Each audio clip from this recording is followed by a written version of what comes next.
Misemo ya kawaida ukurasa 5. Imvugo zikunze gukoreshwa urupapuro rwa 5.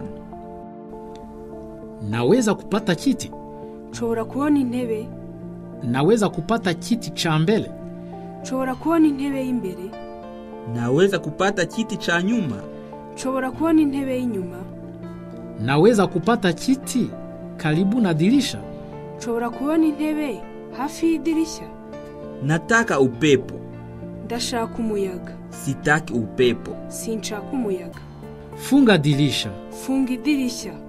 Fungua dirisha. Fungura idirishya. Naweza kuvuta sigara?